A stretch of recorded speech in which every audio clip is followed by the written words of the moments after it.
Anaideia.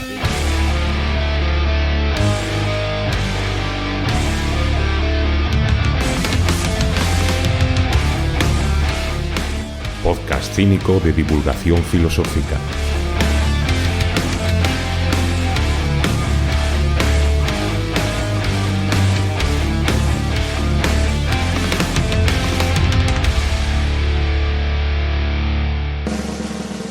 Episodio 3. Tales de Mileto.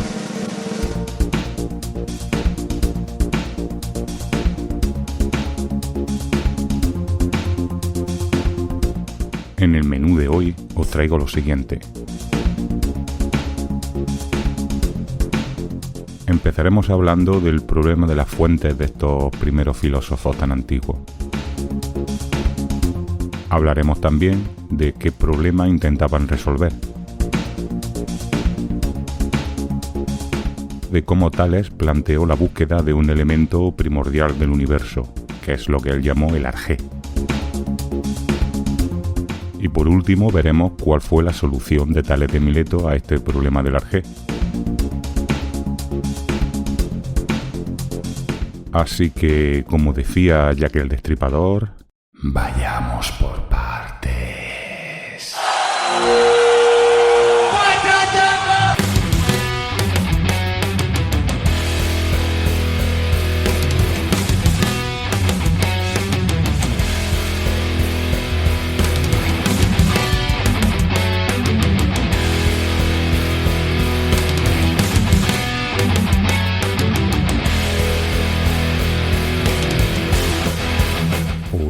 Hola, mis queridos drugos. Bueno, pues hoy por fin empezamos a hablar ya del primer filósofo de la historia. Y digo por fin porque ya llevo 2 semanas calentando y todavía no habíamos tocado pelo. Así que hoy sí que vamos a tocar pelo de verdad. En concreto, hoy vamos a tocarle el pelo de la barbita a Tales de Mileto.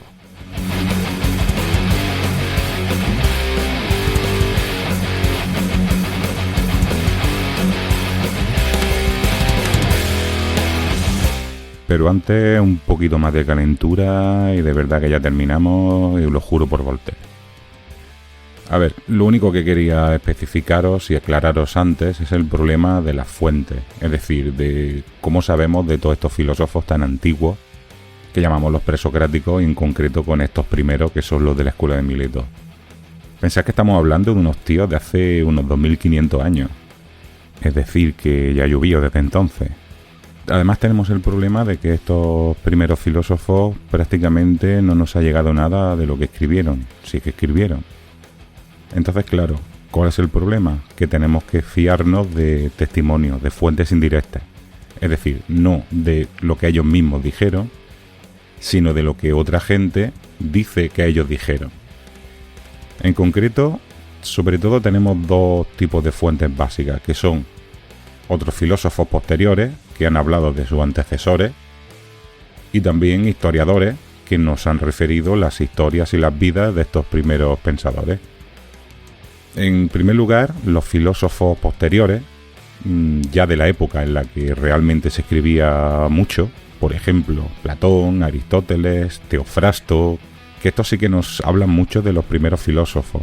Pero claro, pensad que desde Tales de Mileto, que es el primero que hablamos, hasta Platón y Aristóteles habían pasado más de 200 años. Esto quiere decir que es como si yo me pusiera ahora a hablar de lo que dijo Napoleón. Y claro, yo realmente de Napoleón sé lo que me han contado, lo que he leído. Pues a estos les pasaba exactamente igual. Y además, claro, también nos podemos sospechar, de hecho hablaremos después de este problema, de que quizá, sobre todo de Aristóteles, quizá cuando nos explica a los filósofos antiguos los está haciendo desde su punto de vista, desde su propio interés. Y bueno, yo hablaba también de los historiadores que nos explican la vida de estos primeros filósofos. Aquí el principal es un tal Diógenes Laercio. No confundáis Diógenes Laercio con nuestro amigo Diógenes el Cínico, Diógenes de Sinope. Diógenes Laercio es lo que se llama un doxógrafo, es decir, un historiador que recopila vidas de filósofos y anécdotas y tal. Pero claro, pensad que Diógenes Laercio es del siglo III después de Cristo, es decir, que habían pasado desde Tales hasta Diógenes Laercio 800 años.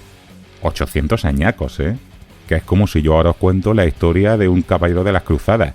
O como si yo os explico ahora, pues, el color de los calzoncillos de Gengis Khan. Eso hace, está a tomar por culo desde mi época. Pues más o menos la misma distancia temporal hay desde Tales de Mileto a Diógenes Laercio.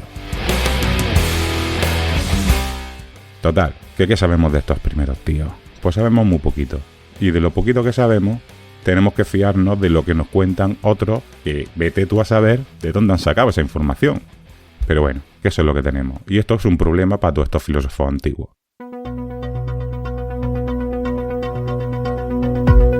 Y bueno, ya he soltado, ya se me ha escapado antes de tiempo la palabra presocrático.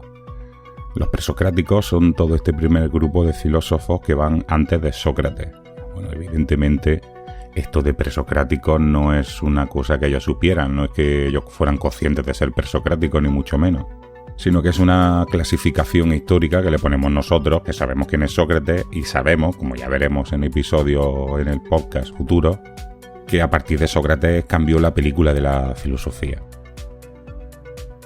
Aristóteles, por ejemplo, que ya digo que trató mucho a estos filósofos primeros, los llamaba los filósofos físicos, porque realmente de lo que se ocupaban era de la physis, que significa la naturaleza física, la naturaleza material.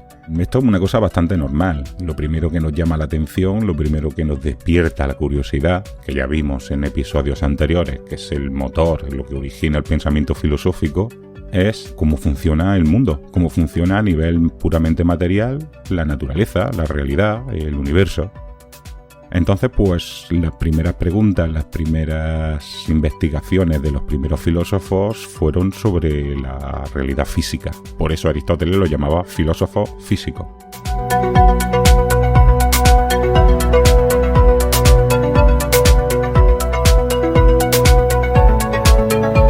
Y en concreto, el primer problema que a los griegos les llamaba mucho la atención, es una cosa de civilización. A los griegos les ponía mucho el problema la relación entre el orden y el caos, entre el orden y el desorden.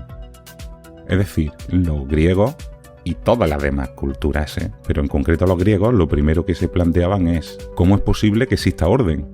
Porque claro, si tú miras al universo, esto es un pifostio de estrellas, de materia, dices, bueno, ¿y cómo carajo puede haber un orden aquí? O en la propia Tierra, ¿no? En el propio mundo.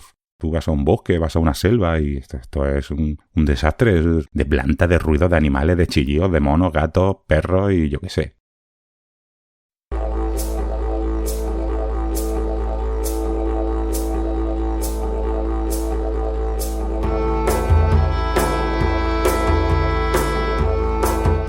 Entonces ellos se planteaban, ¿cómo es posible que surja el orden a partir de o dentro del caos? Tiene que haber algo que explique ese orden que se abre paso en el caos. Esta pregunta, la articulación entre el orden y el caos, o cómo el orden se va imponiendo sobre el caos, es la primer campo de estudio, la primera motivación del estudio de la filosofía de estos que vamos a hablar ahora, empezando por Tales. Aquí es donde aparece el primer filósofo protagonista de nuestra historia, que es un señor llamado Tales de Mileto. A ver, esto es una cosa muy tonta, pero por si os llama la atención, esto de decir Tales de Mileto, no es que fuera su apellido Mileto, sino que era un señor que se llamaba Tales y vivía en Mileto. Por eso cuando después hablaremos de Anaximandro de Mileto y Anaxímenes de Mileto, no es que fueran hermanos ni fueran primos, sino que eran todos vecinos de Mileto. Es decir, que decir Tales de Mileto es como decir Juanma de Granada. Soy yo. Pues eso.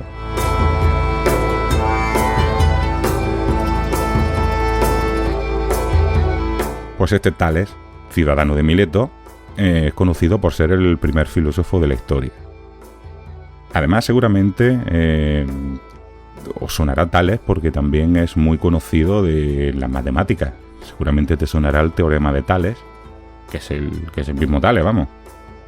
Diógenes Laercio, el doxógrafo, el historiador que os explicaba antes, nos habla un poco de su vida y nos dice que fue un tío muy viajero, muy aventurero, seguramente por los intereses comerciales que tendría, que era una cosa muy normal, como ya vimos también en otros episodios en la Mileto de aquella época, y parece que viajó por diferentes sitios del Mediterráneo. Y entre sus viajes parece que estuvo viviendo un tiempo, se quedó a vivir en Egipto. Y allí parece que adquirió bastante sabiduría, se hizo famoso, entre otras cosas por lo que decía, por lo que hoy llamamos el teorema de Tales, que él lo obtuvo de manera aplicada para medir las pirámides. Fue la primera vez que se hizo una medición de las pirámides y se hizo utilizando lo que se llama el teorema de Tales.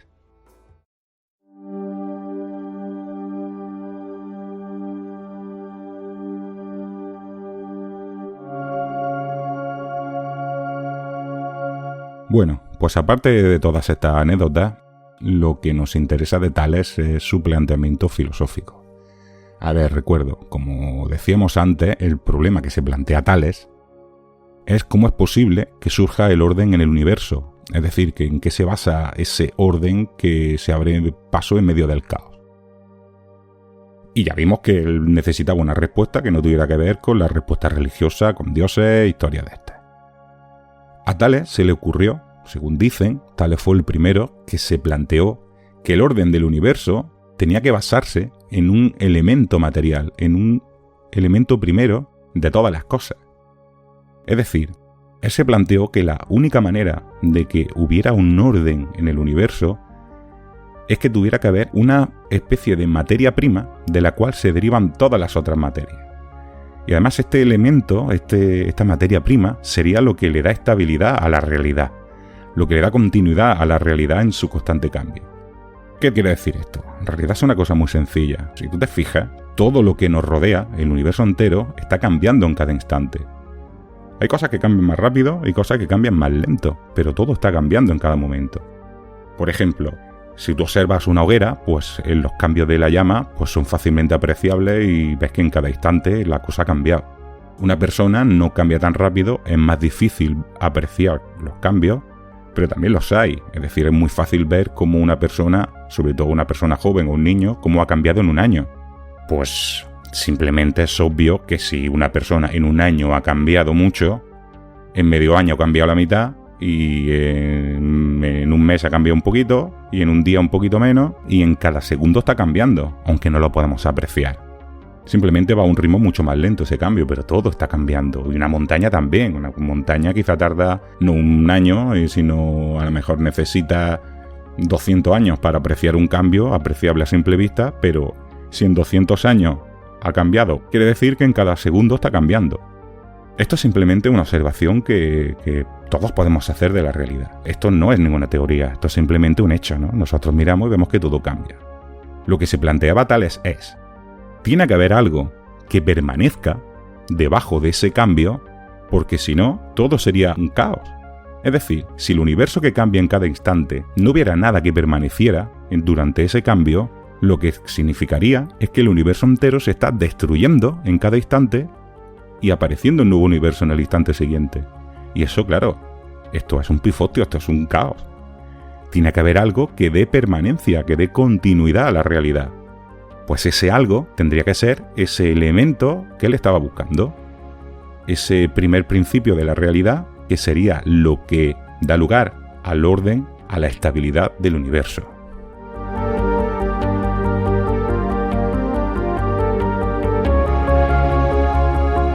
Además, para Tales, este elemento, este primer principio que da continuidad a la realidad, tendría que ser algo material y tangible, algo observable. Pensad que Tales lo que estaba haciendo es buscar una explicación natural de la realidad, de la naturaleza. Por tanto, no le valía un principio extraño, mágico, ni nada de eso. Él lo que quería es localizar un elemento material que le sirviera como elemento, que es lo que él llamó la arjé. Arjé se escribe normalmente con RKH, aunque a veces también se puede encontrar escrito como suena, arjé con J.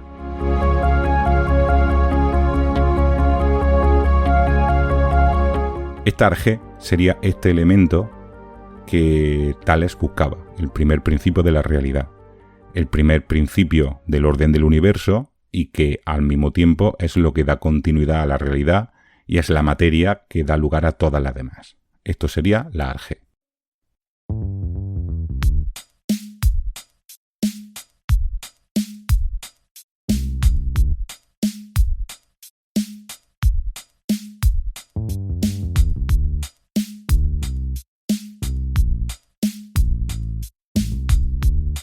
Che, boludo, ya empezaste con el postureo de las palabritas filosóficas. Mirá que dijiste que no ibas a romperle las bolas a la gente con estas macanas. Vaya por Zeus, ya tenemos aquí a nuestro amigo Diógenes rompiéndome las bolas a mí, como hace casi siempre. A ver, sí, es verdad que ya dije que en este podcast no quiero rayar a la gente con terminología complicada, de esa que en el fondo se suelen inventar los filósofos simplemente, pues, muchas veces pues, para parecer más listos, más inteligentes.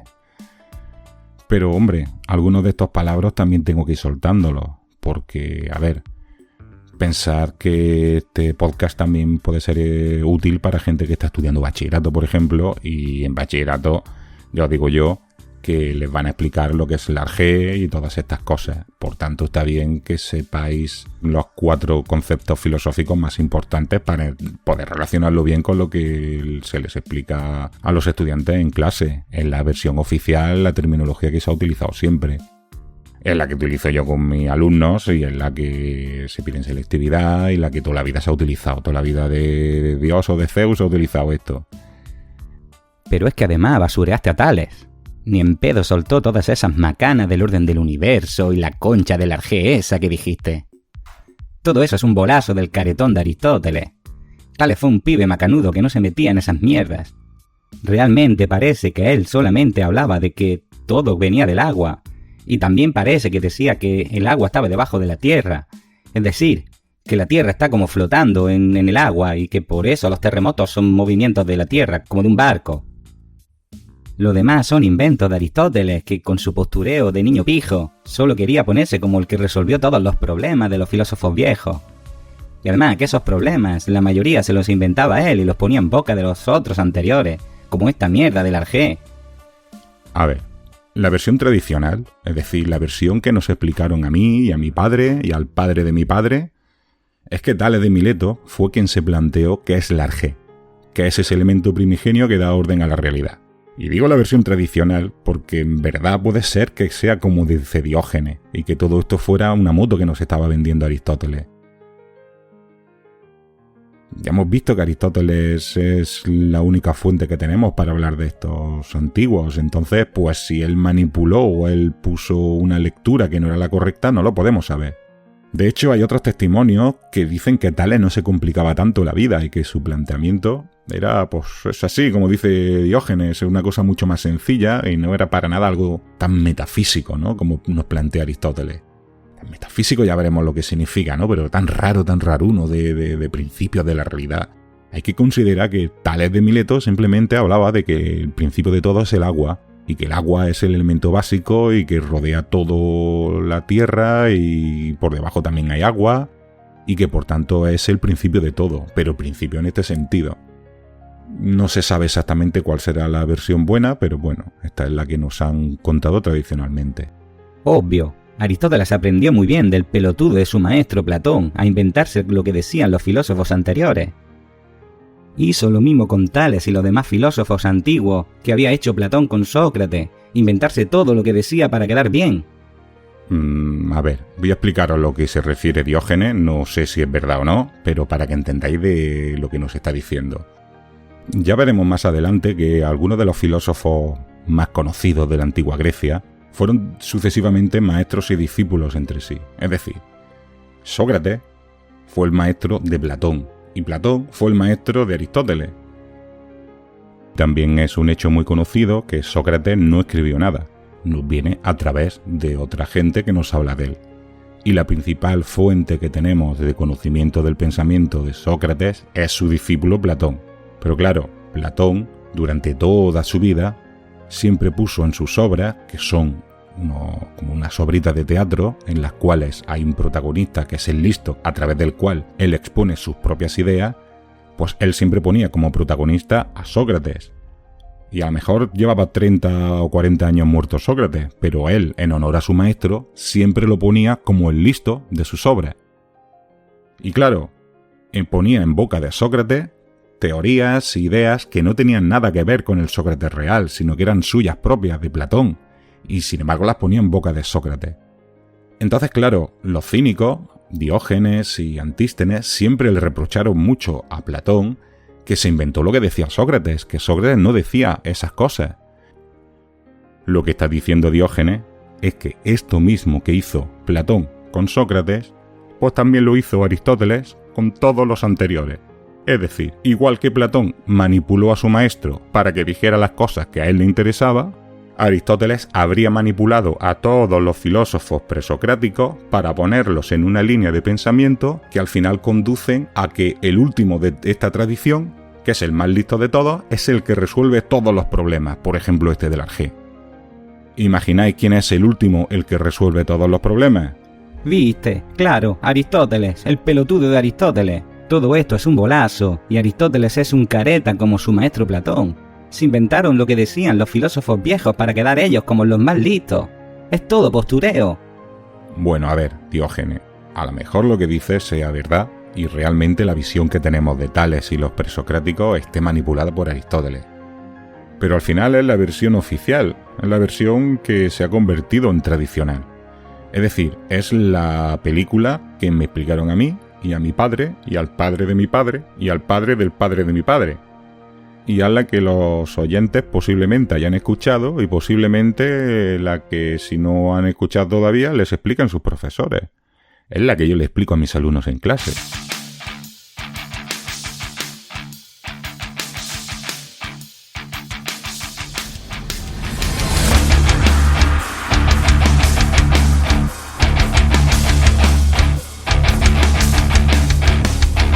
Y además, tampoco es una versión mala, es decir, es una versión que tiene un sentido, que tiene un hilo conductor durante toda la filosofía presocrática, aunque sea el hilo conductor que le interesó a Aristóteles. Y además, que es que tampoco tenemos mucha más información de otras versiones, es decir, que es lo que tenemos. No sabemos casi más nada de Tales, ni de Anaximandro, ni de Anaxímenes, ni de muchos de estos.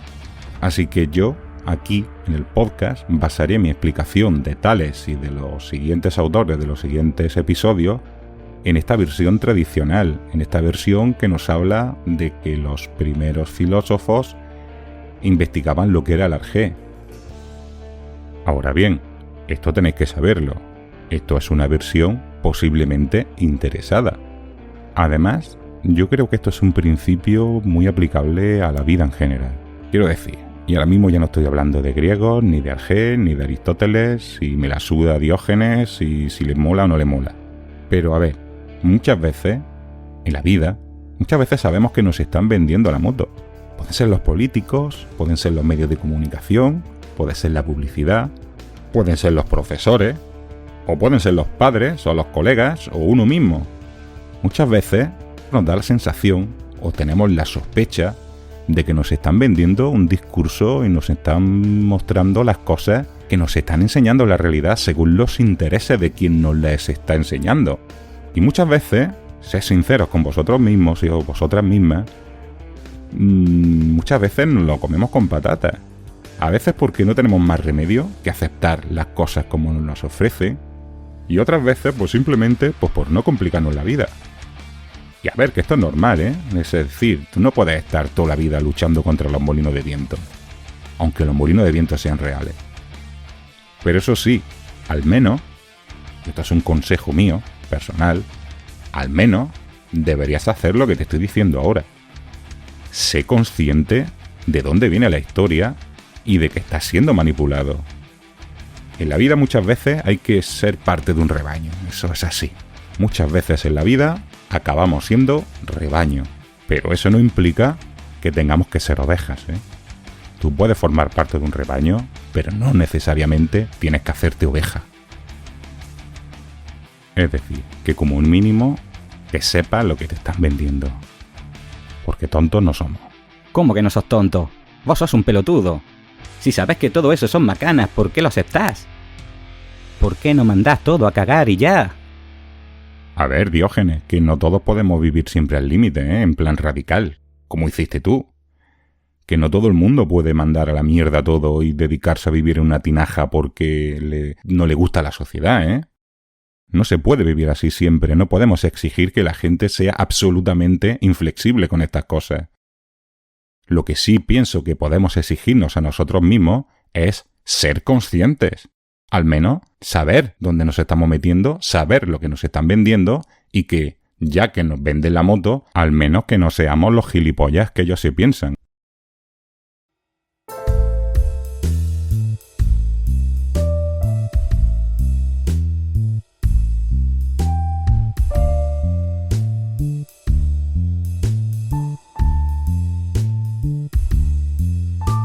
Bueno, gallego, aquí te quedas con tu rebaño.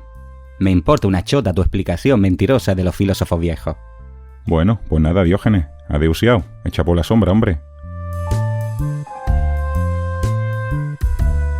Bueno, entonces, Tales de Mileto, digamos que lo que iba buscando era la arjé, el principio de todas las cosas. Este es el planteamiento, esta es la pregunta que él lanza. ¿Y cuál es su respuesta? ¿Cuál es su propuesta de qué es la arjé? Bueno, pues su propuesta es el agua. Como hemos visto, hay quien considera que Tales, cuando hablaba del agua, simplemente se refería a que era el principio de todo, que todo venía del agua y que el agua rodeaba a la tierra incluso por debajo.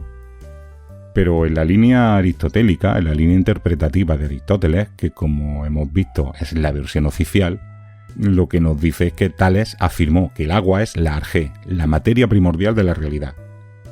Es decir, que para Tales el agua es ese primer elemento del cual derivan todas las demás materias. Y además es eso que permanece bajo el cambio.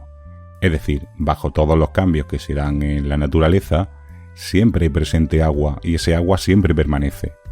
Por ejemplo, yo desde que tenía 10 años hasta ahora he crecido, he cambiado, pero en todos esos cambios que se han dado en mi cuerpo, no ha habido una desaparición total y una nueva aparición en cada instante, sino que siempre ha habido algo que ha dado continuidad a mi cuerpo. Eso que ha dado continuidad a mi cuerpo, según Tales, es el agua. Por tanto, el agua es la arjé, es principio de orden del universo.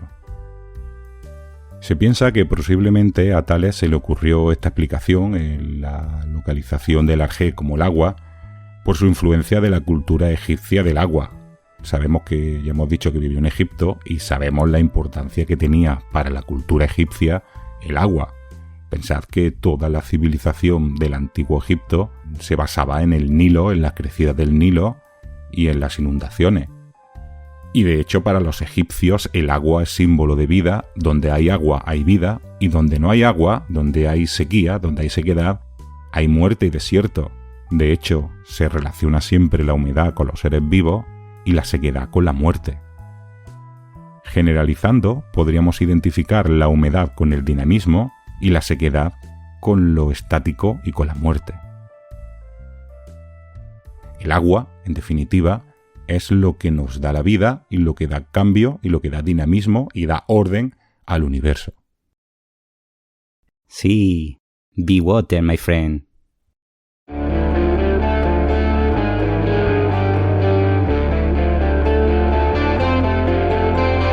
Joder, pero tú no te habías ido ya, tío. ¿A qué vienes ahora a seguir troleándome?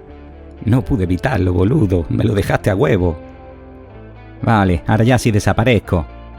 Sayonara, baby.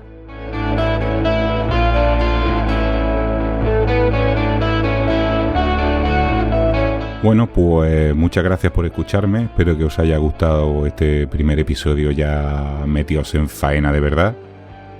Y bueno, en el próximo episodio ya hablaremos de los siguientes filósofos de la escuela de Mileto, los sucesores de Tales, que son Anaximandro y Anaxímenes de Mileto. Y en los siguientes pues seguiremos avanzando en la filosofía presocrática. Recuerda suscribirte al podcast si no lo estás ya. Y sabes que está disponible tanto en Spotify como en iVoox, como en Apple Podcasts, en Google Podcasts y en las demás plataformas de podcasting. También puedes escuchar los programas en mi propia web, anaideia.es, donde además en cada semana iré posteando para cada programa material extra, textos, información relevante que no puedo enseñaros aquí en el programa. Y también recordad que tengo las redes sociales, tanto en Twitter como en Instagram. El usuario es @anaideiafm. También tengo una página de Facebook que me puedes buscar. Todo ello está enlazado tanto aquí en la descripción de este episodio como en el blog, en anaideia.es. Te recomiendo que estés atento a las redes sociales, tanto a Twitter como a Instagram sobre todo, porque iré poniendo cositas, iré poniendo a lo largo de la semana, iré poniendo alguna infografía, incluso puede que ponga algún examen sorpresa, información relevante, y también, sobre todo en el Twitter, quizá caiga algún meme, algunas cosas así divertidas que pienso que pueden estar curiosas. Si tienes alguna duda o alguna observación, alguna petición, alguna declaración de odio o de amor, me la puedes hacer llegar también a la cuenta de mail anaideiafm@gmail.com. Y ahora sí, con esto y un bizcocho, hasta el próximo martes a las 8. Cuando me muera, échame a los perros. Ya estoy acostumbrado.